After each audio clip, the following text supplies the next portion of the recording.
चलबली है, students movement है, उनसे आज की परिस्थिति पर बात करने के लिए मैं आई, क्योंकि मुझे बहुत समय से नर्मदा के बहुत क्रिटिकल सिचुएशन है, इसलिए आना संभव ही नहीं हुआ था। पर आज किसान स्वराज सम्मेलन और ये दोनों मिलकर आना हुआ है। जो भी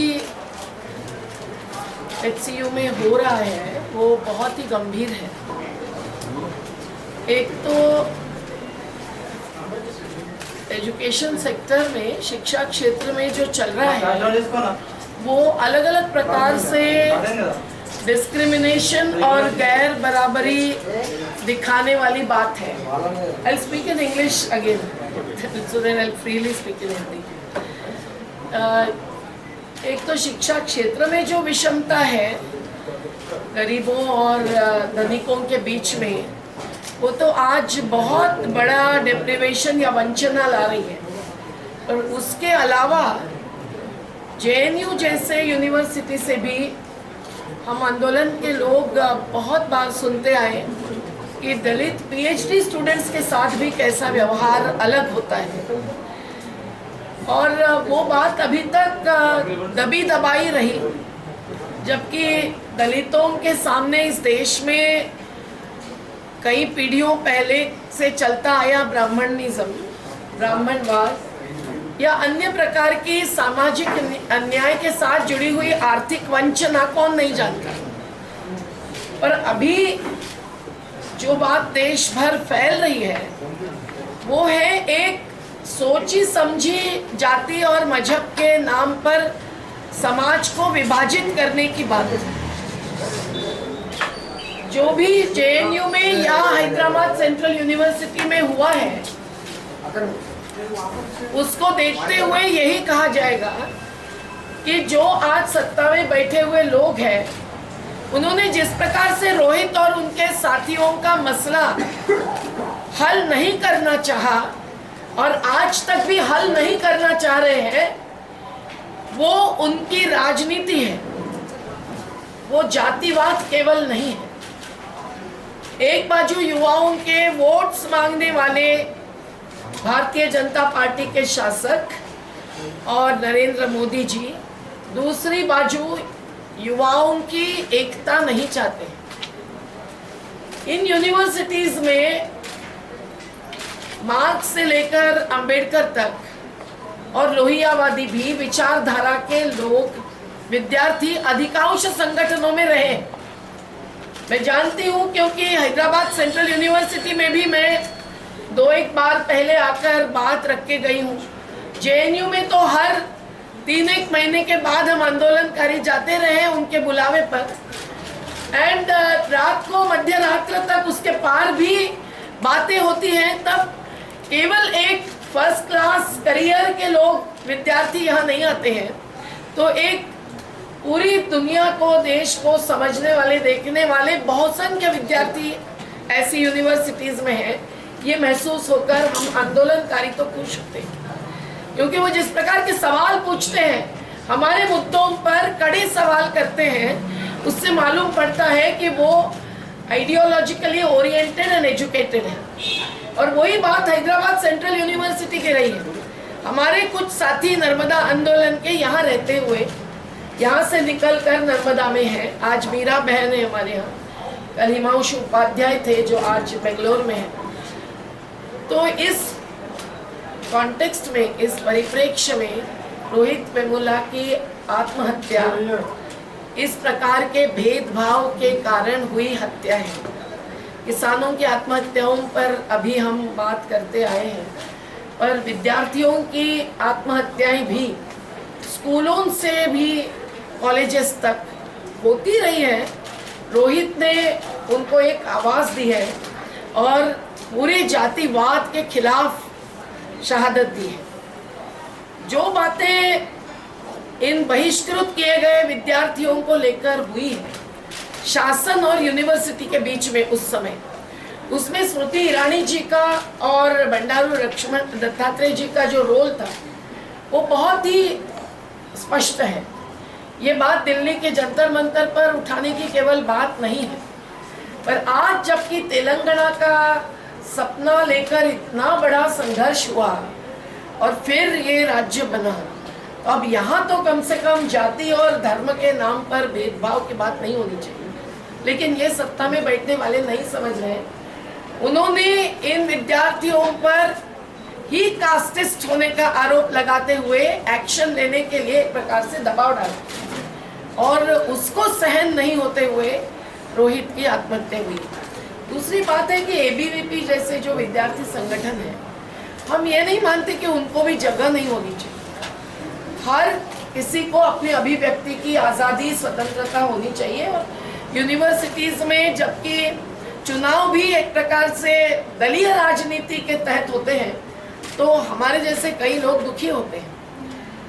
लेकिन जबकि एबीवीपी अब यूनिवर्सिटी में अपने सपोर्टर्स शासन में आए हैं, ये मानकर, अपने परिवार का ही मामला मानकर यूनिवर्सिटी में अधिकाधिक स्पेस क्रिएट करने की ऐसी क्रूड और रूड कोशिश करते हैं, तब ये तो सहन होने जैसा नहीं है। और रोहित को कोई सहन नहीं हुआ, ऐसा चित्र स्पष्ट दिखाई देता है।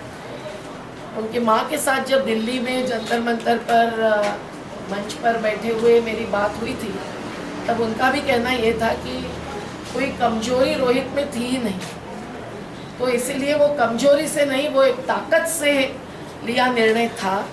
और वो एक सोची समझी एक युद्ध की शुरुआत करते हुए दी शहादत थी। रोहित के बाद जो न केवल दलित बल्कि सभी विद्यार्थियों ने, जिनकी बहुसंख्य स्थिति है आज भी HCU में, उन्होंने जो आवाज़ उठाई वो बिल्कुल समझने जैसी है। अब वो ये शहादत खाली नहीं जाने देंगे, इस मुद्दे पर पहुँचे। और दूसरा कि उन्होंने पूरे यूनिवर्सिटी स्तर के सभी सवालों को उजागर किया, वो चाहे हॉस्टलाइट्स ने भुगती हुई बात हो, चाहे वो नॉन नेट स्कॉलरशिप की बात हो। और जो मैंने सुना कि अप्पा राव जी जाने के बाद जब ये मामला देश भर उठा और उसके बाद पेरिया स्वामी आए ना, उन्होंने जो कुछ निर्णय लिए वो एक शांति पैदा करने वाले निर्णय थे। अब ऐसी स्थिति में अप्पा राव जी जैसे विवादग्रस्त, कम से कम इतना समझे विवादग्रस्त व्यक्ति को फिर से वाइस चांसलर के इसमें लाना, ये तो बिल्कुल ही समझने की बात है कि एजिटेशन और कंट्रोवर्सी जारी रखना सरकार चाहती है। अब ये क्यों हो रहा है देश में, इसका हमारे जैसे लोग जब सोचते हैं तो लगता है कि ये अस्मिता के सवालों को खोलते जा रही है सरकार। वो चाहे धर्म की बात हो, चाहे वो गौ रक्षा की बात हो, हम भी किसानों के लिए गौवंश की रक्षा को गलत नहीं मानते। लेकिन बीजेपी के मध्य प्रदेश के राज्य में हजारों ढोर रोज कत्ल खाने की तरफ जाते हुए, और वो भी आदिवासियों को 500 रुपए में खरीदते हुए, इसकी शिकायत हमने कितनी बार कई जगह की, नर्मदा के किनारे से, लेकिन आज तक वो रुका नहीं। तो ये केवल एक जातिवादी नहीं, राजनीतिक मामला बना रहे हैं हर मुद्दे को, जो विभाजित करके अस्मिता के मुद्दे को उभारते रहे हैं, और दूसरी बाजू जो लोगों के सही अस्तित्व के मुद्दे हैं उसको नकार रहे हैं। कॉरपोरेट्स को रिसोर्सेस हैंड ओवर करने जैसी बात यहाँ अगर दूसरे मुद्दों पर सब सामाजिक संगठन लगे तो आसानी से होती है। कानून बदलने हैं, श्रमिक कानून, फॉरेस्ट राइट्स एक्ट, भू अधिग्रहण कानून, पैसा कानून, कुछ हो चुका, कुछ नहीं हो पाया, कुछ होने के कतार में, तो ये सब चीजें फिर आसान हो जाती है। अभी तो राज्यसभा में थोड़ी कमजोरी है, इसलिए नहीं हो पा रहे हैं सब कानूनों के बदलाव। तो ये तो हमको एक गेम जैसा दिख रहा है। हैदराबाद यूनिवर्सिटी में आज भी विद्यार्थियों का जो संघर्ष जारी है, इसके बावजूद कि अब वो बाहर आए हैं अस्पताल से भी और कस्टडी से भी, लेकिन बहिष्कार की बात अभी नहीं है। लेकिन एक प्रकार का बहिष्कार विद्यार्थियों से अभी बात कर रही थी, वो महसूस करते हैं अप्पा राव जी को लाने से। तो हम जन संगठनों के साथी, जन आंदोलनों के राष्ट्रीय समन्वय की तरफ से और नर्मदा बचाओ आंदोलन की तरफ से मैं तो ये मांग करते हैं कि किसी भी हालत में उन्होंने अप्पा राव जी को यहाँ नहीं रहने देना चाहिए। सही कॉन्फ्लिक्ट रेजोल्यूशन जिनको एक क्षमता है, ऐसे ही व्यक्ति को लाना चाहिए। FTII में हो या JNU में हो या खादी विलेज इंडस्ट्रीज कमीशन में अडानी के CEO को बिठाने की बात हो, ये तमाम अपॉइंटमेंट्स और कुछ जजेस के अपॉइंटमेंट भी सीधे सरल प्राइम मिनिस्टर ऑफिस से होती रही है। ये सच्चाई अब छुपाई नहीं जा सकती और इसलिए सीधी उंगली स्मृति ईरानी पर भी नहीं, नरेंद्र मोदी जी पर उठनी चाहिए। अगर वो चाहते हैं तो वो सही व्यक्ति को यहाँ लाकर शांति और अमन पैदा कर सकते हैं। और अगर विद्यार्थियों को इन्होंने उछालने का ही कार्य किया हर निर्णय के द्वारा, जैसे ऑक्यूपाई UGC करने के लिए मजबूर हुए थे विद्यार्थी, और जब भी उन्होंने मोर्चा निकाला तब लाठीचार्ज हुआ। आज मीडिया को, सोशल एक्टिविस्ट को अंदर नहीं जाने देना, ये क्या बात है?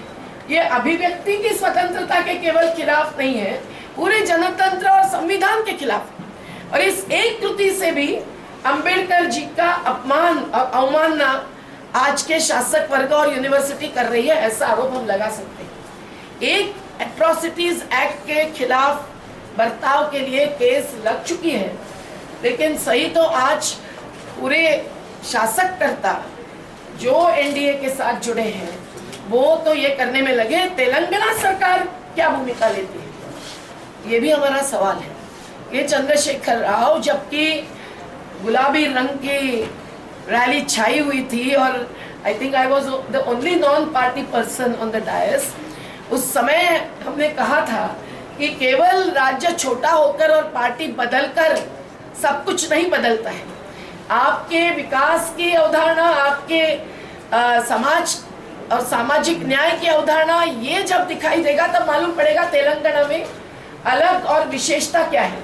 तो राज्य शासन ने भी इसमें हस्तक्षेप करना चाहिए था और आज भी करना चाहिए।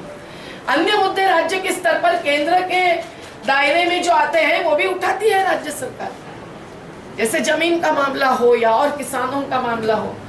तो ये नहीं है कि केंद्र के हाथ में है इसलिए हम चुप बैठे।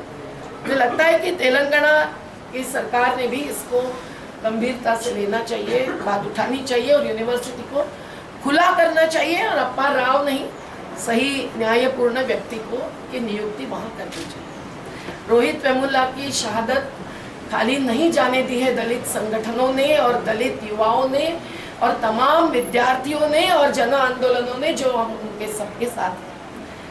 पर आगे चलकर जो रोहित के सपने और विचार के आधार पर एक नया कानून अत्याचार और भेदभाव के खिलाफ बने, जो यूनिवर्सिटी स्तर के हो, ये जो आवाज़ उठी है उसका भी हम लोग साथी और सहयोग